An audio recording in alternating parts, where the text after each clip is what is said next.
How about we unlock higher revenue as a fitness professional or as a health coach and have you greater impact in the people that you want to work with?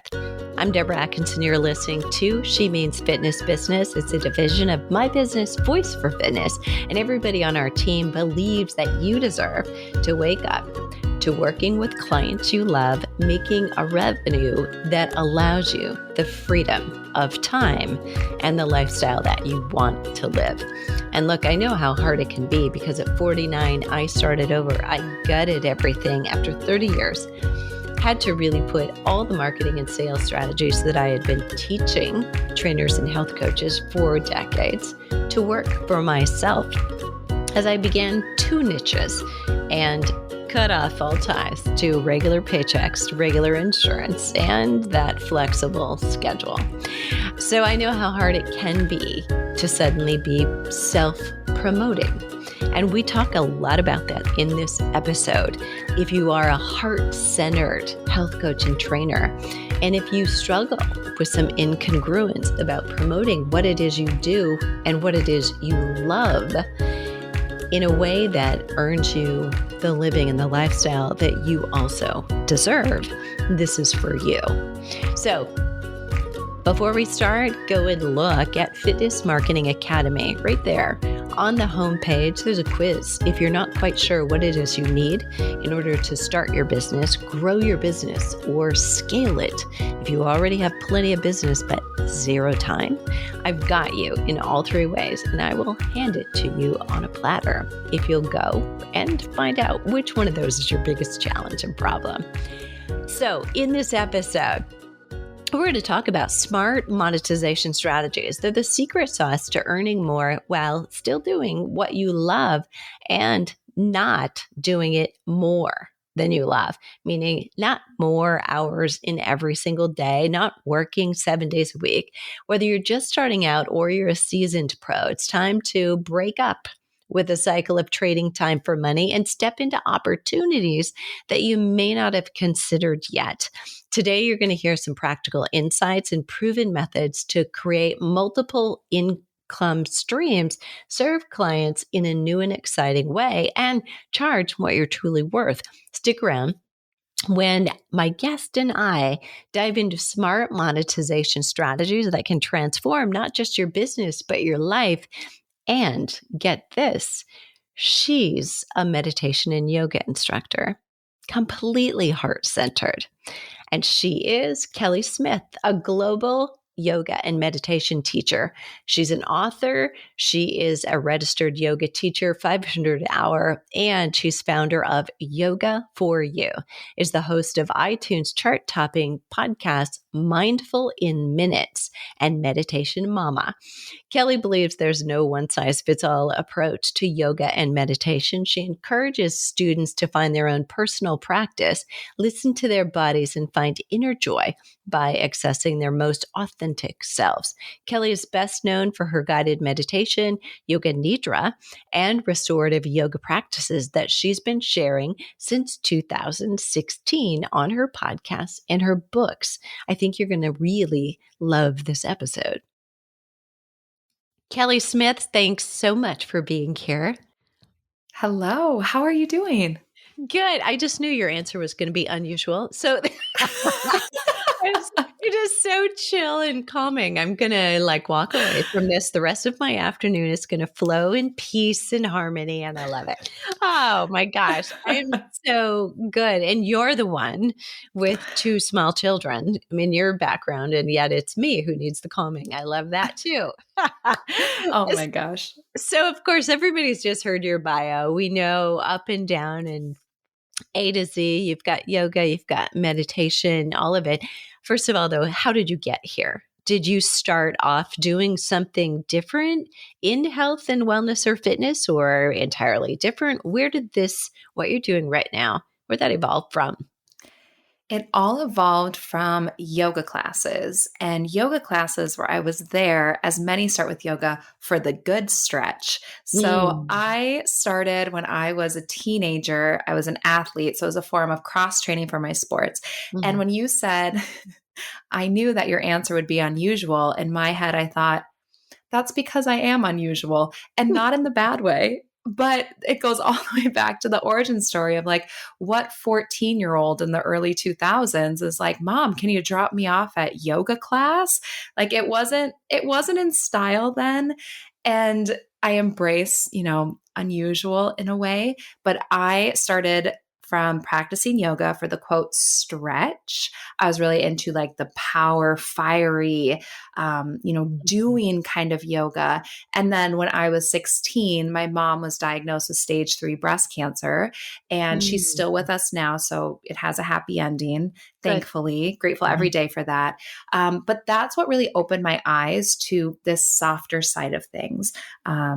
Restorative yoga. I didn't know it at the time, but like meditation, visualization, how calming the nervous system can help support your immune system when you're going through something like this. I Mhm. was one of her caregivers, and anyone who's been a caregiver, like truly you can't pour from an empty cup, but it is just can feel like you're pouring from empty. And that really opened my eyes to the softer side of yoga. So then when I graduated college with a piece of paper saying, here's a degree that I've never used. And I thought, you know what I want to really do with my life? I want to teach yoga.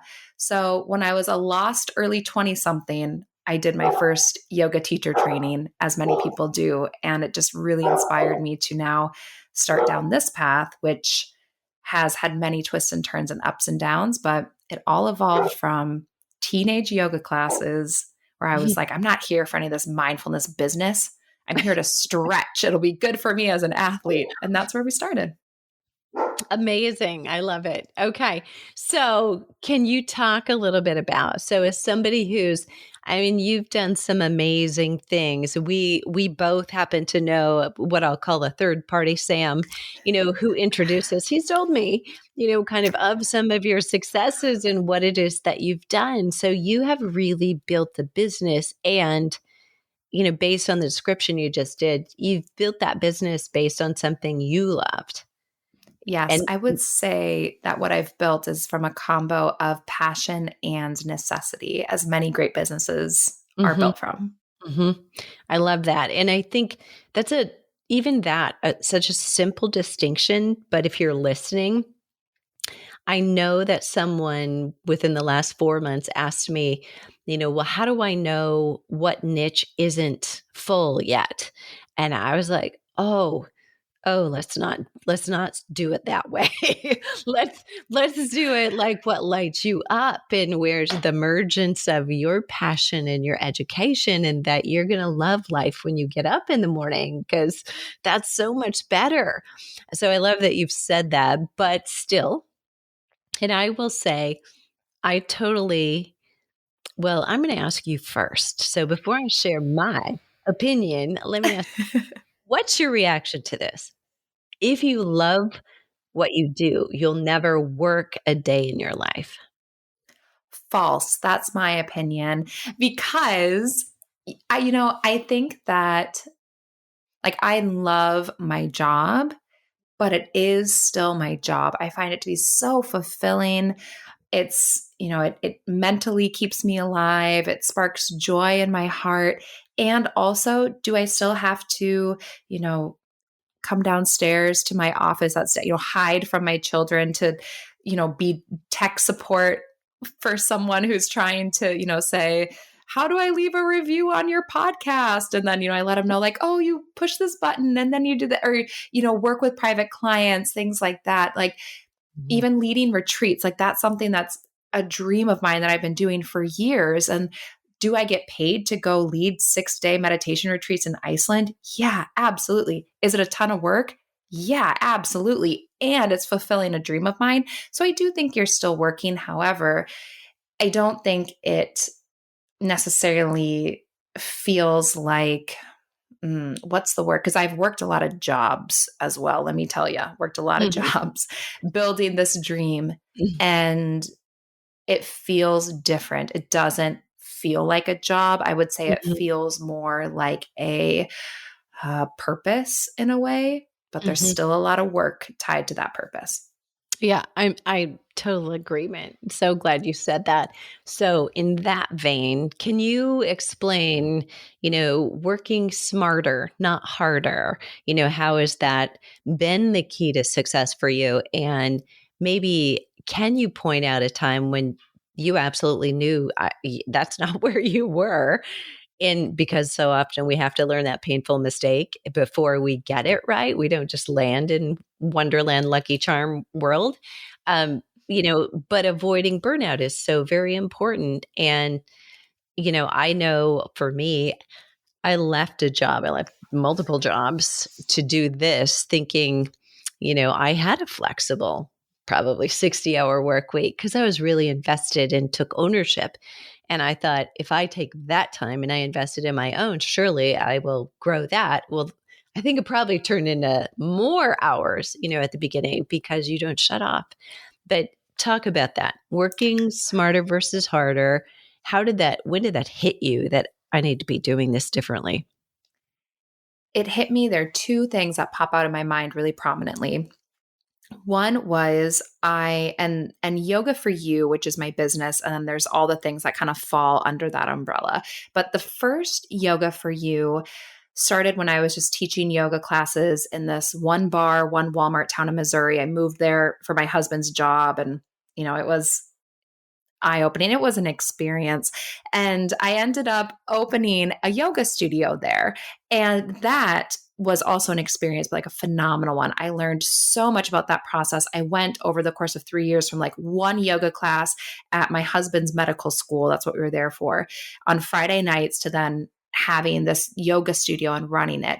However, by the time I had that yoga studio, I was so excited and driven. And as I was building this, I was working all these other jobs, gym quote manager, which was like folding towels and scrubbing toilets, nanny, all these things, because we were also single income. That's part of that piece where I say necessity and passion is if this dream didn't work out, I was all my family had. So if it didn't work out, I would have to do something. I would have to walk away from the dream because my family was counting on me. But by the time I finished my time at the yoga studio, when we moved again and I sold it, my goal was to take 2 days off a month. That was my goal. I did Mhm. not meet it often. And I was teaching around every minute of every day was either teaching at that studio, running that studio, planning teacher trainings, leading teacher trainings. And I was so burnt out, even though I was doing what I loved. I was living my dream. I had no boundaries. And I remember when I sold the studio and we moved, and I went from, probably working at least 80 hours a week to nothing, I got so sick. Like, Mhm.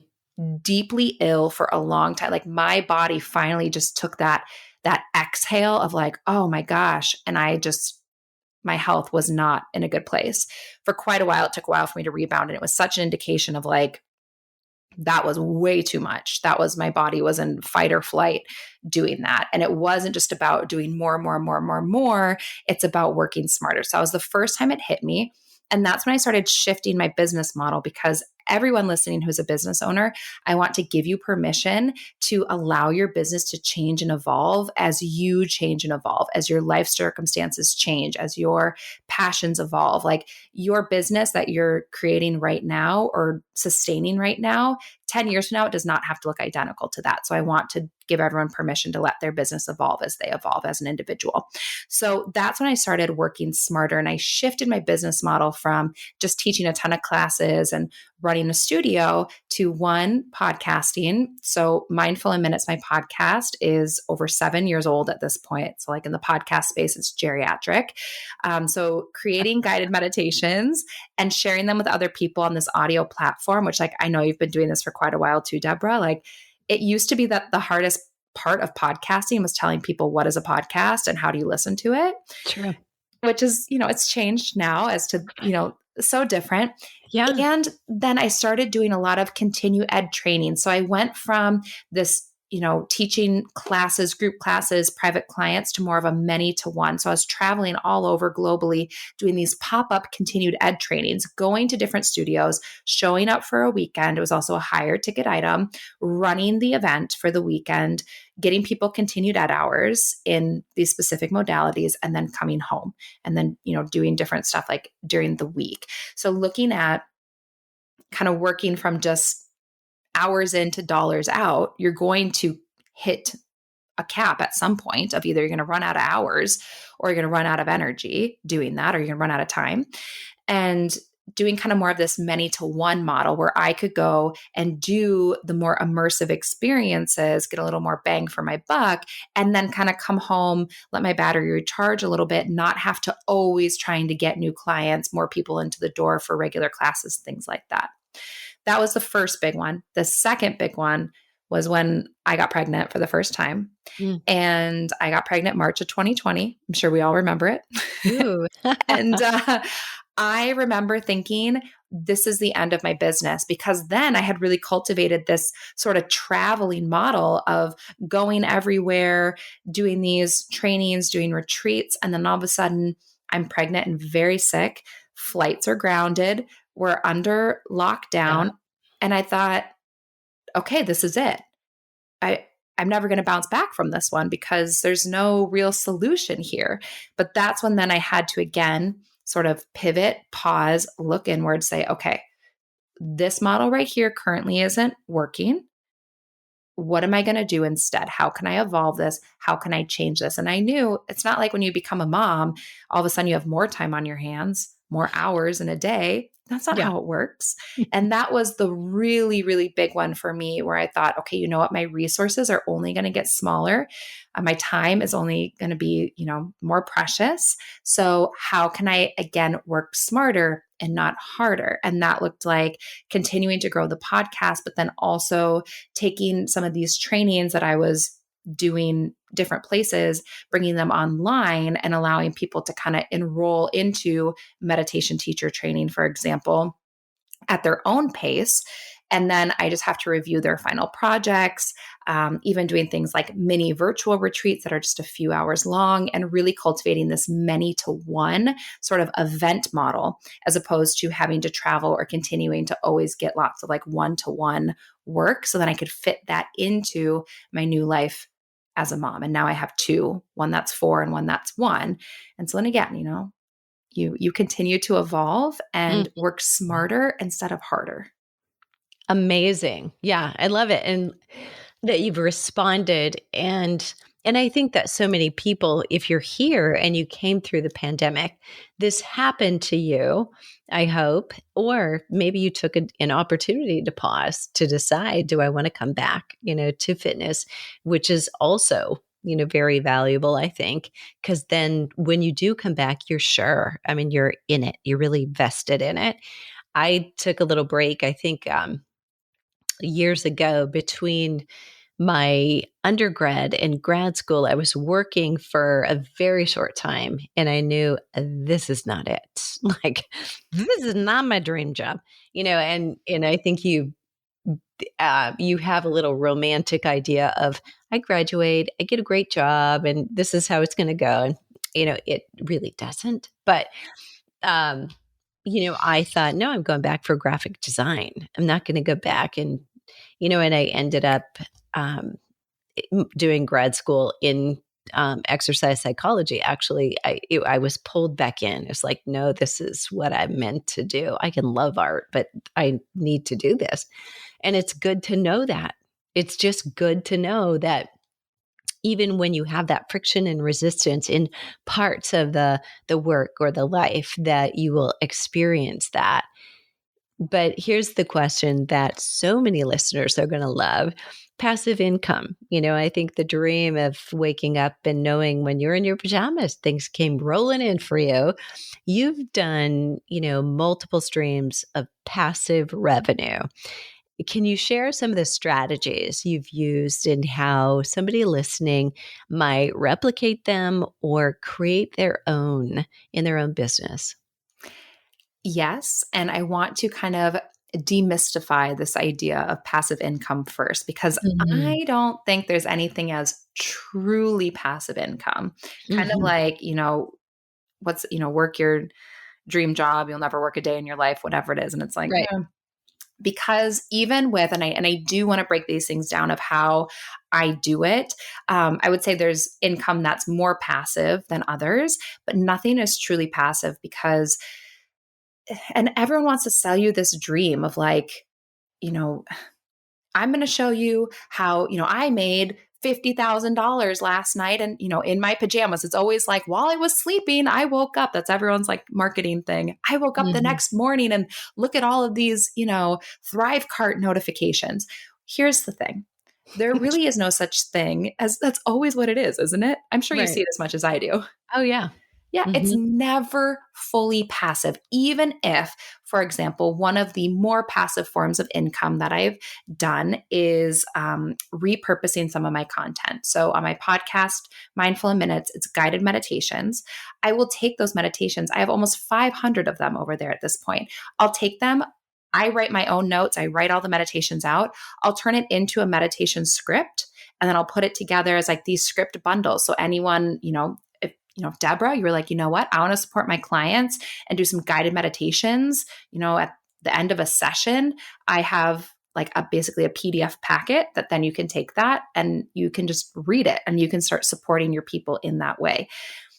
It's passive now today, but it certainly wasn't passive when I was making it, when I was creating the meditations and when I was converting them into these scripts and then putting it together, setting it up on the website, all of that. But now that it's done and it's hands off, people can just purchase this thing. And so it feels passive, but a lot of work went into that. Same when people, my Mm. meditation teacher training, where people can enroll. It's a higher ticket item. And now I'm pretty much hands off, except when I do office hours and I review final projects. But it's not like I didn't spend months creating that thing and writing the manual, creating the course, all of that. And so I want to kind of demystify this idea, or I guess give people realistic expectations of, you know, there really isn't anything that's like truly passive. There might be something that's a little bit more, you make it and then it runs on autopilot, which I Mhm. love. And that fits into my lifestyle as a mom. But is it truly passive? I don't Mhm. think so. Mhm. So I want to just start there. And, yeah, I don't know. I just think that's important to highlight because I don't think we hear that enough. We just hear people saying, Yeah. oh, I made 20 grand in my sleep. It's like, okay, but then how much work and effort did you put into every single minute leading up to when you went to bed that night and Mhm. then woke up the next morning and there was your 20 grand or whatever it was? And let's be real. So it's as we record this, so just, total transparency, it's the weekend before Black Friday week, right? And we just today, so we opened up several things, but it's passive. So it should start all flowing in, but it's not passive. I need to go on Facebook. I need to talk to them about it. And there's something broken on one of our sites. Of course there is, because it's Black Friday week, Of because that course. in our business, that seems to be the week that it happens, and somebody has got to quarterback that. I'm certainly not going to fix it, but I have to keep my finger on it and make sure, that everybody else is doing their thing. So yeah, And passive is very interesting. it's interesting. And I would say it's also passive as kind of this spectrum, right? Of how passive is something. And I would say the more truly passive it is, from my experience, kind of the less money you're making from it. Mhm. Because Right. if you're not, even things like you were saying, like actively promoting something, maybe you open up your passive offering, but you still have to send those reminder emails. You still have to answer people's questions about things, help them figure out if it's the right fit for them, all of Mhm. that. And the more effort or high touch type, even if it's quote passive things that you're doing that are at that higher price point, it's just going to require a little bit more effort as opposed to like my script shop, for example. It's not the thing that's necessarily paying my mortgage, but it is nice to kind of have, these anywhere from $5 to $12 scripts, just Mhm. maybe every day or couple a day being purchased. Like that is amazing and that feels great. But I Mhm. find the things that are truly more like passive, like more autopilot, aren't always the things that are really turning the dial on your business. But where I think the sweet spot is diversifying your revenue streams. So I think that having, for me, that looks like a good combination of sort of the truly kind of more passive things like scripts, replays of virtual retreats that people can just kind of pick up on their own, and it doesn't require me to be like in it. I love having that. I love having those higher touch things. Like even if I do a training or say a retreat, that's a really high ticket item, but it requires like my attention, of course, building all the way up to the retreat, designing it, but even running it, being there 100% for 6 straight days, right? But I only do 1 or 2 a year of that. And then having other things in the middle. So for me, I love doing workshops and events. So anyone listening who isn't currently doing workshops or events where it's like a many to one model, I encourage you to try to do that. Even if you do like one a quarter. This is something I did just like a workshop on for my students a while back. And I remember just telling people, you've completed meditation teacher training. Why don't you offer an intro to meditation workshop? You have everything you need here. It can be 90 minutes. You can charge even $40 for this. And then you can get 20 people in it instead of just doing this one. And then you just made whatever. It's like $650 an hour or something. I don't know. It's, I would rather do, the 2-hour workshop for $800 than to, have to do 8 hours of private clients for $100 each. And I think really diversifying your revenue stream and looking at, I have something that is kind of hands off. I have something that's very hands on, and then exploring some of these things that's kind of middle of the road where you can, to a degree, rinse and repeat. And also you still need to be dialed into. And that's what I really learned March of 2020 when I thought my business was done. As I realized it wasn't done, I just couldn't put all of my eggs in one basket, because what happens if that basket goes away? Then what do? I need backup baskets. That was so true. Yeah. And I'm going to do a callback for everybody. So very recently released a podcast episode about 5 ways to, quick ingestion of revenue, whether you're trying to end a year or a quarter strong, or you're trying to start the new year or a new season strong. They're very applicable. And of course, workshops were right there. And the beauty, I think, of a workshop or a retreat, you don't have to build it until they buy it. So that there's proof of concept. People are interested and do want to buy it. And when you've got enough seats, then you go for it. And it's valuable time. But if you build it not just for this one time thing, but you're thinking long term, how do I make this? This is a template I can rinse and repeat it, and I can do it again, like you said, maybe next quarter or in the next half year. Beautiful. 100%. And you also, when you've kind of crafted sort of a signature offering, whether it be a workshop or a specialty event, I love to do this thing called Yoga Nidra into a sound bath. That's a class that I just love to teach and do pop-ups, but I can go different places and bring that kind of signature class with me and either go to different yoga studios or Pilates studios or country clubs or anywhere. Like I can bring all of that with me, and I could teach the same sort of specialty event, but in different locations, within a reasonable distance. And I only had to create that class or that concept the one time. And then I can bring it other places too. So knowing that you can rinse and repeat it, whether it be intro to meditation, you offer it twice a year. But what if you offer it twice a year, but in 6 different locations? Then all of a sudden you have this workshop that's full and abundant once a month. Yeah. Beautiful. I love it. Yeah. And you just multiplied, all of your effort. And there it is. We're right back to work smarter, not harder. And especially if you've built it around something you absolutely love, like you adore doing this, you feel good, you feel confident. And that just amplifies, more of you being you and attracting the ideal people for you.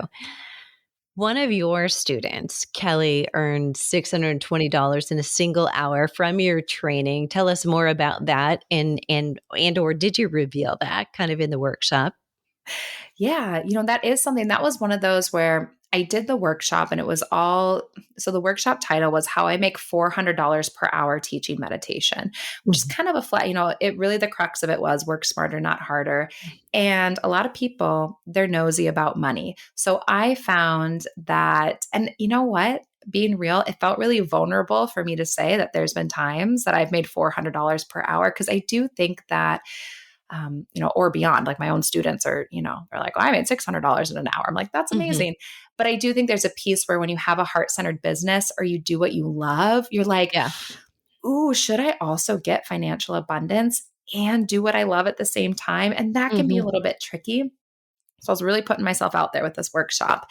And the crux of it was all the different ways that I have and would make $400 in an hour. And a big piece of that was like events, workshops. I broke down like what can $400 in 1 hour. It's spending 1 hour to create a script bundle that you sell at $10, then you sell 40 of them. It's all the different ways that you can kind of do this math. And so what one of my students did was actually that intro to meditation workshop, which I have in my training anyways. I have the notes for it as an example of like, here's a workshop you can do. Here's the notes for an intro to meditation workshop.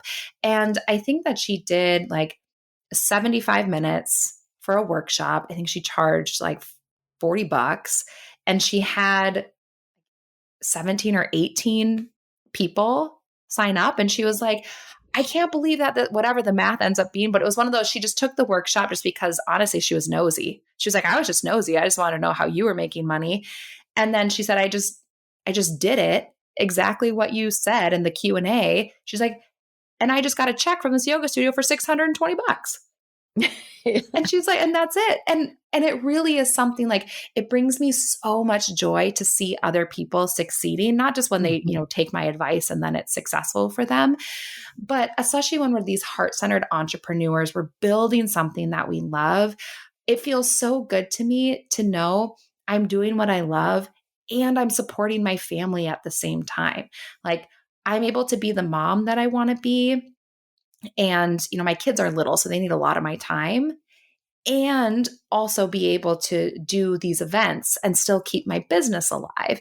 And it's Mhm. all about how can I make this work in my life where, before when I was working 80 hours a week, that yoga studio wasn't fitting into my life. That yoga studio was my life. I Mhm. can't do that at this stage of my life. Also, I don't want to. I was also in my early 20s then versus now pretty close to mid 30s. And I don't know, I don't have the energy for it. But it's like, how can you make these things that you're doing fit into your life instead of making it be your entire life? Because that's a one way ticket to burnout. Yeah. And I gently said with respect, I bet you have the energy for it, but you don't have the intelligence and the patience for it anymore. I mean, you've grown beyond that and realized, here's what I do want, here's what I don't want. Now you have boundaries and you're willing to say, yeah, no, that's not going to do it. So I love Yeah. that. Okay, you mentioned you used to be shy about monetizing, and so many, I think, health and fitness practitioners over 40 years, and I have probably mentored for 35 of that others. But I've heard over and over again, like from trainers who they hated selling, but I was adamant that they learn how to market and sell themselves. They learn the language because in order to survive and thrive, they really needed to. Otherwise, they were going to give up some commission to somebody else, and they probably were getting misrepresented in that disjoint of, somebody else is talking about them and selling it. They're going to deliver it. It doesn't always, come out right for the consumer when that happened. But trainers will often say, well, I would do this for free. And I'm like, go wash your mouth out with soap. I mean, because you're hurting every other individual who actually wants to make this a career. And we have to stand up for ourselves. This is a career. We're changing lives. We're not teaching somebody how to do a bicep curl. We're changing lives. So, Yes. yeah. And if you were teaching someone how to do a bicep curl, that's still a service that you're providing for someone. So Right. even if, let's say, you're like, my whole thing is teaching people how to do the kind of foundational fitness movements. This is how you safely do a squat. This is how you're going to lift a weight off the weight rack without slipping a disc, whatever it is. Even if that is what you are doing, you are providing a service to someone. So my big struggle came from one, I think a lot of it was both imposter syndrome. I also made the mistake, as many of us do, when I first started out, I way undercharged. Yeah. And it's because I undervalued myself. I undervalued what I was bringing to the table, how I was supporting people, the solutions I was giving people, the services that I was providing. I undervalued myself, so I undervalued my services. And it takes a while to kind of, slowly then creep up to a more, reasonable and fair price. So that was one mistake that I made. And then, I now in hindsight, that's something I would do differently, is just I wouldn't price so low from the get-go. And I realized that was just me undervaluing myself. That's one thing. The other piece is I had such a hard time because there are people out there that will tell you, if you truly care about what you do, you wouldn't charge for it. Like I hear this in especially in the meditation space, where people say, you know what, if you are truly a yogi, if you are really a meditation teacher, you would never charge for what you're doing. And I guess I hold space for their, this is the meditation teacher in me. I'm like, I hold space for all thoughts. I hold space for, people's mental clutter at times. But the thing is that what people need to realize, one, is that we are providing a service. My husband now, he is a doctor. No one comes to him. Again, this is in the US. So my non-US people, what I'm about to say, you might be like, I don't know if I agree with that. But it's not like people go to the hospital and he practices a type of medicine where he sees very sick people, sees a lot of, death and dying, like very sick people. They need care or it's not going to be good. They don't come to him, when grandma has pneumonia and she might not make through her pneumonia, and then he helps them and the whole care team helps grandma with her pneumonia, and then she's better. And then a bill comes in the mail later, and then they're like, well, if you really actually cared about my grandma, you would never charge for the oxygen that, she had to. And again, this is in the US healthcare system. But it's not like people tell him, well, if you really cared about health and healing people, you would never accept $1 for what you do. People just expect, they value his services, they value his care. And so he can charge for it. The problem is that sometimes when we are a meditation teacher, when we're a trainer, we're a health coach or whatever it is that we may not value it. And also sometimes society at large doesn't value what we're doing as much either. So then we feel like we really have to justify our work. And that's what I had to sort of unlearn for myself and then rebuild, is that there is value in what I'm doing. And also people can always choose not to do it. I'm not going to make someone learn how to meditate if they don't want to. I'm not going to make someone sign up for an intro to meditation workshop if they don't want to, or if they don't value it. They don't have to be there. But the people who do want to be there see the value, know the value. I also see the value and know the value. And then I think if we just decide what feels right to us in terms of charging, I'm the only one at the end of the day that has to look in the mirror at myself and say, you know what, I feel like I charged a reasonable amount of money for the services that I provided today. I'm the only one that has to feel that way at the end of the day. And I feel good about what I do and what I charge for it. But it took a long time to get there, because I did let people get into my ear about how if I really, quote, cared about people, I would just offer it all for free.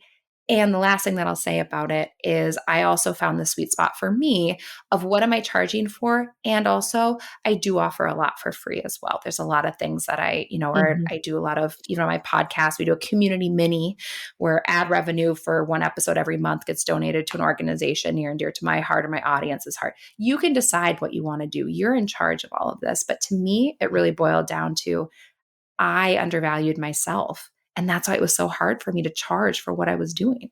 Mm-hmm. Yeah, I love that.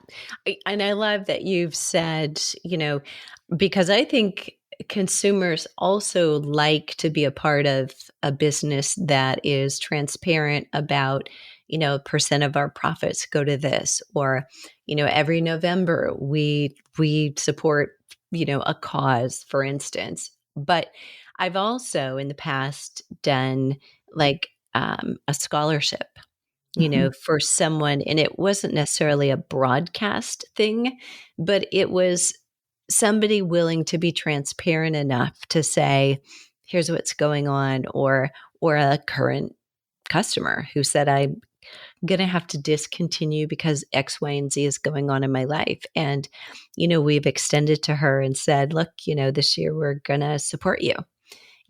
We want to keep you in this. And if you're willing to, it'll come up again, it'll renew on time, and we can relook at where are you next year. But, would you like to do that? So there are a lot of ways, just if you're listening, that you can keep your heart on, while you also earn a living and a lifestyle that you love. And there's such a difference in, greediness, that you may have been taught one way, and it's incongruent with where you are right now. But I encourage you to think on it. Think about, you're the one who knows where is your heart, what is really going on. And if you're coming from the right place, a good place, and it's a fair price, even if you might be charging more than someone else, I think that still could be fair. Kelly, Absolutely. yeah, thank you so much for being here and for sharing. And we talked about so many things that are so important for everyone. Where can they find you and look over your shoulder, maybe get a hit of meditation or calmness for themselves? Yes. So if anyone has any questions about what we chatted about, I am on Instagram. My handle is Yoga for You Online. Feel free to send me a DM. I'm happy to answer questions. Again, I get so happy watching other people succeed. And then if anyone is listening and they're like, you know what, I could use some meditation in my life, I would love to see you over at Mindful in Minutes, which is my podcast where I share short guided meditations to help create this mindfulness micro habit to reduce your stress and anxiety and help you be a little bit happier. I love it. Thank you again so much, everybody. I hope you listen to it and consider listening to it again. So there's a lot of good nuggets here about your mindset, about selling, about offering products, and about how do you come to maybe what might feel like this is a wall, and build a door, and think of it as this is just your next step. And it might have helped you get there faster than you would have by yourself.